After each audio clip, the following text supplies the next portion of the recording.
Welcome to Shahnameh, Book of Kings. Today we begin with the Legend of Seyavash. One day at cockcrow, Tuss, Give, and a number of the other knights rode out from their king's court, taking along cheetahs and hawks. They set off for the plain of Dagui to hunt for wild asses. After they brought down a great quantity of game, enough for 40 days, they saw that the land before them was black with Turkish tents. In the distance, close to the border between the Persian and the Turkish peoples, a thicket was visible, and Tuss and Give, followed by a few others, rode over to it. To their astonishment, they discovered a beautiful young woman riding there, and Tuss said to her, "How is it a girl as radiant as the moon is in this thicket?" She answered, "Last night my father beat me. He came back drunk from a feast, and as soon as he saw me, he drew a dagger and began shouting that he would cut off my head. So I fled from our home." The knights asked her about her family, and she explained that she was related to Garsavas, who traced the lineage back to Feridun. Then they asked her how it was that she was on foot. She said that her horse had collapsed in exhaustion, that the quantity of gold and jewels she brought with her, together with her crown, had been stolen from her by bandits on a nearby hill, and that one of them had beaten her with the scabbard of his sword. She added, "When my father realizes what's happened, he'll send horsemen out to find me, and my mother, too, is sure to hurry here to stop me from going any farther." The knights could not help but be interested in her, and Tuss said quite shamelessly, "I found this Turkish girl. I rode on ahead of the rest of the group. She's mine." Give responded, "My lord, didn't you and I arrive here together without the others? It's not fitting for a knight to get so argumentative about a slave girl."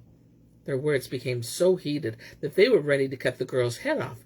But to resolve the matter, one of the company suggested that they take her to the Persian king's court, and that both should agree to whatever the king decided. So they set out for the court, but when Kavus saw the girl, he laughed and bit his lip and said to the pair of them, "I see the hardships of the journey were well worth it, and we can spend a day telling stories about how our heroes went hunting with cheetahs and snared the sun. She's a delicate young doe, and prey like that deserves the best." He turned then to the girl and said, "What family are you from? Because your face is like an angel's." She answered, "My mother's nobly born, and my father's descended from Feridun. My grandfather is Garsavas, and his tent is always at the center of our encampment." Kavus said, "And you wanted to throw to the wind such a fine lineage, not to speak of your lovely face and hair. No, you must sit on a golden throne in my harem, and I'll make you first of all my women." She answered, "My lord, when I saw you of all heroes, I chose you for my own."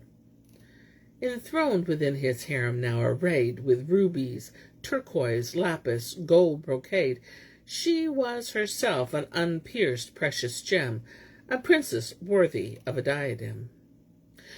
With spring, with all its glorious colors came, Kavus was told that his encounter with this radiant beauty had resulted in the birth of a splendid son. The loveliness of the boy's face and hair was rumored throughout the world. The king, his father, named him Seyavash, and had his horoscope cast. But the horoscope was not auspicious. Taking refuge in the will of God, Kavus was saddened to see that the stars did not augur well for the boy's future. Shortly afterwards, Rostam came to the court and addressed the sovereign. "It's I who should undertake the education of this lion cub. No courtier of yours is more suited to the task. In all the world you won't find a better nurse for him than I shall be." The king pondered this suggestion for a while, and seeing that his heart had no objection to it, he handed into Rostam's arms his pride and joy, the noble infant warrior. Rostam took the boy to Zavalestan, and there constructed a dwelling for him in an orchard. He taught him how to ride and all the skills appropriate for a horseman, how to manage bridles and stirrups, the use of a bow and lariat, how to preside at banquets where the wine goes round, how to hunt with hawks and cheetahs, what justice and injustice are, all that pertains to the crown and the throne, what wise speech is, what warfare is, and how to lead his troops. He passed on to him all the arts a prince must know, toiling to teach the boy, and his labors bore good fruit. Seyavash became a prince without a peer in all the world. Time passed, and now the youth was hunting lions with his lariat. He turned to Rostam and said, "I need to see my king. You've taken great pains in teaching me the ways of princes, and now my father must see the skills that Rostam has taught me." Rostam gathered presents for him: horses, slaves, gold, silver, seal rings, crowns, thrones, cloths, carpets, and whatever his treasury could not supply, he sent for from somewhere else. He had Seyavash splendidly equipped, since the army would be observing him, and keep to the boy's spirits up, he accompanied him part of the way. His people decked the road in splendor, mixing gold and ambergris and sprinkling the mixture on him as he passed. Every house and street was decorated, and the world was filled with joy. Gold coins were scattered beneath the horses' hooves. Their manes were smeared with saffron, wine, and musk. In all Iran there was not one sad soul. Seyavash was welcomed at the court with great pomp and ceremony. Festivities were held, and Kavus lavished gifts on his son, reserving only the royal crown, saying that the boy was as yet too young for such an honor. But after 8 years had passed, he made him lord of Kavus, the land beyond the Oxus, and the royal mandate was inscribed on silk, according to the ancient custom. Now, when the king's wife, Sudabeh, saw Seyavash, she grew strangely pensive, and her heart beat faster. She began to waste away like ice before fire, worn thin as a silken thread. She sent someone to him, saying, "If you were to appear in the royal harem one day, it would cause no alarm or surprise." Seyavash replied, "I don't like harems, and I won't agree to plots and intrigues, so don't bother me." At dawn the following day, Sudabeh hurried to the king and said, "Great lord, whose like the sun and moon have never seen, whose son a matchless paragon, dispatch this youth to your harem, where his sisters and your woman can set eyes on him. We'll do him homage and give him presents, and the tree of loyalty will bear sweet fruit." Kavus replied, "Your words are wise. Your love is equal to 100 mothers' love." He called Seyavash to him and said, "Blood ties and love will not stay hidden long. Your sister's in my harem, and Sudabeh loves you like a mother. God has created you in such a way that everyone who sees you loves you, and those who are your kin should not have to be content with glimpsing you from a distance. Pay a visit to my womenfolk, stay with them a while, and let them honor you." But when Seyavash heard the king's words, he stared at him in astonishment. He strove to keep his heart unstained and clean, and pondered what it was the king might mean. Perhaps Kavus felt some uncertainty and meant to test his faith or his honesty. He knew the king was sly and eloquent, watchful and warily intelligent. He thought, "And if I go there, Sudabeh will corner me and pester me to stay." He said, "Send me to the men of proven sense, to counselors of deep experience, to those who will teach me how to fight, who know how I should wield a sword or shoot a bow, who knows how kings hold court, how courtiers dine, the rules that govern music, feast, and wines. What will I gather from your women's quarters, since when has wisdom lived with wives and daughters? But if these are your orders, I will do whatever seems appropriate to you." The king replied, "Rejoice, my son, and may wisdom always guide you. I've heard few speeches so eloquent, and it does a man good to hear you talk like this. But don't be so suspicious. Be cheerful. Drive away such gloomy thoughts. Now, your loving sisters and Sudabeh, who loves you like a mother, are all waiting for you in the harem." Seyavash said, "I shall come at dawn and do as you command." There was a man whose heart was cleansed of all evil, called Herbad, and he had charge of the king's harem. To this wise man Kavus said, "When the sun unsheathes its sword, pay attention to what Seyavash tells you." Then he told Sudabeh to prepare jewels and musk to be scattered before his son. When the sun rose above the mountains, Seyavash came to his father and made his obeisance before him. Kavus talked to the boy for a while, and then summoned Herbad, and gave him his orders. He said to Seyavash, "Go with him, and prepare your heart for new delights." The two went off together light-heartedly enough, but when Herbad drew back the curtain from the harem's interests, Seyavash felt a presentiment of evil. The womenfolk came forward with music to him and welcomed him. He saw bowls of musk, gold coins, and saffrons on every side, and as he entered, gold, rubies, and emeralds were scattered before his feet. He trod on Chinese brocade, worked with pearls, and saw facing him a golden throne, studded with turquoise and draped in gorgeous cloth. There sat the moon-faced Sudabeh, a paradise of tints and scents, splendid as cannabis, a tall crown set on the thick black curls that fell clustering to her feet.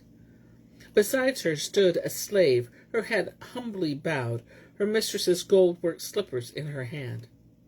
As soon as she saw Seyavash, entered Sudabeh descended from the throne. She walked coquettishly forward, bowed before him, and then held in a lengthy embrace. Slowly she kissed his eyes and face, gazing as if she could never grow weary of him. She murmured, "Throughout the day and for 3 watches of the night, I thank God 100 times for your existence. No one has ever had a son like you. No king has ever had a prince like you." Seyavash knew that all this kindness meant, and that such friendship was improper. He hurried over to his sisters, who greeted him respectfully and sat him on a golden throne. After spending some time with them, he returned to the king's audience hall, and the harem buzzed with chatter. "That one's what I call a real prince, so noble and so cultivated. He seems like an angel, not a man at all, and his soul just radiates wisdom." Seyavash went to his father and said, "I have seen your harem. All the splendor of the world is yours, and you can have no quarrel with God. In treasure and power and glory, you surpass Jamshed, Verdun, and Hashang." The king was overjoyed at his words and had the castle decorated like a spring garden. Father and son passed the time with wine and music, giving no thought to the workings of fate. At nightfall, Kavus made his way to the harem and questioned Sudabeh. "No secrets from me now. Tell me what you thought." "So, tell me of his behavior, of how he looked, of his conversation. Did you like him? Do you think he's wise? Is he better from report or when you see him face to face?" Sudabeh replied, "The sun and moon have never seen your equal, and who in all the world is like your son? This is not something to be secretive about. Now, if you agree, I'll marry him to one of his own kin. I have daughters from you, and one of them would surely bear him a noble son." Kavus replied, "This is my desire exactly. The greatness of our name depends on it." When Seyavash came to his father the following morning, Kavus cleared the court and said, "I have one secret, unfulfilled request of God, that my name should live through a son of yours, and just as I was rejuvenated by your birth, so you will know delight in seeing him. Astrologers have said you will father a great son to keep our name alive in the world. Now choose some noble girl as your consort. Look in King Pashan's harem or there in King Arash's clan. Look about for someone suitable." Seyavash said, "I am the king's slave, obedient to his wishes, but Sudabeh shouldn't hear of this. She won't like it, and I'm having no more to do with her harem." The king laughed at Seyavash's words. He thought all was firm ground and had no notion of swampy water lurking beneath the straw. "You worry about choosing a wife," he said, "and don't give Sudabeh a thought. She speaks well of you and only wants what's best for you." Seyavash showed pleasure at his father's words and bowed before the throne, but inwardly he still brooded over Sudabeh's intentions. The next day, Sudabeh sent Herbad to Seyavash, saying, "Tell him to put himself to the trouble of honoring us with his noble presence." Seyavash came to the harem and saw her seated on her throne, and her crown set on her bejeweled hair, her beautiful womenfolk standing by, as if the palace were a paradise. She descended from her throne and sat him there, then stood before him submissively, her arms folded across her chest like a servant girl. She motioned to the young women, lovely as uncut jewels, and said, "Look on this place and on these gold-crowned virgin girls, whose characters are compounded of coyness and modesty. If one of them pleases you, tell me. Go forward and examine her face and stature." Seyavash glanced at the girls, but they were all too shy to return his gaze. One by one they passed before his throne, each silently reckoning her chances of being chosen. When the last had gone by, Sudabeh said, "How long will you stay silent? Won't you tell me what one you like? Your face is like an angel's, and anyone who glimpses you in the distance wishes she were yours. Look carefully at these girls and choose whichever is suitable for you." But Seyavash sat there silent, thinking that it would be wrong to choose a wife from among his enemies. The story of what the king of Hamaviran had done to Kavus came to his mind, and the fact that Sudabeh was this man's daughter, and like him was full of wiles and hatred for the Persian people. As he opened his mouth to answer, Sudabeh removed her veil and said, "The moon's of no account beside the sun, and now you see the sun. Come now, choose one of these young virgins, and I'll have her stand before you as your servant to command. But first, swear me an oath you'll never try to wriggle out of King Kavus. We'll die, and when that happens, I will turn to you. Value me then as he was wont to do. I stand here now, your servant girl. I give my flesh to you, the soul by which I live. Take anything you want from me. I swear I won't attempt to slip free from your snare." She clutched his head and ripped her dress as though all fear and shame had left her long ago. But Seyavash's cheeks blushed rosy red. Tears filled his eyes, and to himself he said, "May God, who rules the planet, succor me and save me from this witch's sorcery. If I speak coldly to her, she'll devise some spell to make the king believe her lies. My best course is to flatter her, to calm her heart with glazing chat and gentle charm." And so he said to Sudabeh, "Who in the world is your equal? Who is fit for you except the king? Your daughter is enough for me. No better bride for me exists. Suggest this to the king and see what is his reply. I swear I'll look at no one else until she's grown as tall as I am. As for this liking you've conceived for my face, well, God has made me as you see me, but keep this our secret. Tell no one, and I too will keep the matter dark. You are the first of all our womenfolk, and I think of you as my mother." Then he left with sorrow in his heart. When Kavus arrived in the harem, Sudabeh told him of Seyavash's visit, saying that he had seen all the young women there, but only her own daughter had pleased him. Overjoyed, the king had the treasury doors flung open and great treasures prepared. When Sudabeh watched in wonder, she was determined to bend Seyavash to her will by any means possible, or if she could not, to destroy his reputation. Once more she sat upon her throne, arrayed in all her splendor, and summoned Seyavash. She said, "The king has prepared treasures for you, crowns and thrones such as no man has ever seen, immeasurable quantities of goods, enough to weigh down 200 elephants, and he's going to give my daughter to you as a bride. But look at me now. What excuse can you have to reject my love? Why do you turn away from my body and beauty?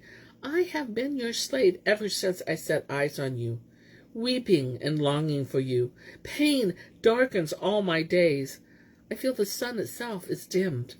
Come in, secret, just once. Make me happy again. Give me back my youth for a moment. I'll reward you far more than the king has offered bracelets, crowns, thrones. But if you refuse me and hold your heart back from my desires, I'll destroy you with the king and make him look on you with loathing." Seyavash replied, "God forbid I should lose my head for the sake of my heart, or ever be so disloyal to my father as to forget all manliness and wisdom. You are the king's consort, the son of his palace. Such a sin is unworthy of you." Then Sudabeh sprang from her throne and stretched out her claws at him, crying, "I told you all the secrets of my heart, and now you want to ruin me, to make me a laughing-stock?" She tore her clothes, clawed at her cheek, and screamed so loudly the sound was heard in the streets. A tumult of wailing went up from the palace and its gardens, and hearing it, Kavus sprang from his throne and hurried to the harem. When he saw Sudabeh's scratched face and the palace abuzz with rumors, he asked everyone what had happened, never suspecting that his hard-hearted wife was the cause of all this. Sudabeh stood wailing and weeping in front of him, tearing at her hair, and said, "Seyavash came to my throne room and clasped me tightly in his arms, saying he had never wanted anyone but me. He flung my crown aside and tore my clothes from my breast." Kavus questioned her closely, and in his heart he said, "If she is telling the truth, and is not simply trying to stir up trouble, the only possible solution is for Seyavash to be executed." The wise say that in cases like this, honor demands blood. He cleared the harem of everyone but Sudabeh and Seyavash, and then turning first to Seyavash, calmly said, "You must hide nothing from me. You didn't do this evil, I did, and now I must bear the consequences of my own foolish talk. Why ever did I order you to go to the harem? Now I must suffer while you tell me what happened. Keep your eye on the truth now, and tell me exactly what happened." Seyavash told him the story, and of how wild with passion Sudabeh had been, but Sudabeh broke in. "This is not true. He wanted no one in the harem except me. I reminded him of all the king had given him, of our daughter, of the treasures that was to be, and I said I add more in gifts to the bride. But he said he wanted only me, and that without me girls and treasure were nothing to him. He flung his arms around me. His embrace was unyielding as a rock, and when I wouldn't do what he wanted, he yanked at my hair and scratched my face. I'm pregnant with a child of yours, my lord, and I suffered so much I thought I would lose our baby there, and then the world turned dark before my eyes." Kavus said to himself, "I can't trust what either of them says. This is not something for to be decided quickly. Crises and worry cloud a man's judgment. I have to search out carefully which of the two of them is guilty and deserves to be punished." To this end he sniffed at Seyavash's hands and at his arms and body. Next he turned to Sudabeh, and smelt of her the scents of wine, musk, and rosewater. There was no trace of these scents on Seyavash. There was no evidence that he had touched her. Kavus grew grim, despising Sudabeh in his heart, and to himself he said, "She should be hacked to pieces with a sword." But then he thought of Hamaviran, and of the outcry that would arise if Sudabeh were harmed. And also he remembered how when he had been in captivity there, alone and friendless, she had ministered to him day and night. The memory of this tormented him, and he said nothing. Thirdly, she was a loving woman, and he felt she should be forgiven for her faults. And fourthly, he had young children by her, and he could not bear the thought of their grief if anything should happen to their mother. But Seyavash was innocent, and the king recognized his righteousness. He said to him, "Well, think no more of all this. Follow the ways of wisdom and knowledge. Mention the matter to no one. We mustn't give gossip any kind of encouragement. And now I end my tale for today, but I'll be back tomorrow with more, many more. Till then, my friends."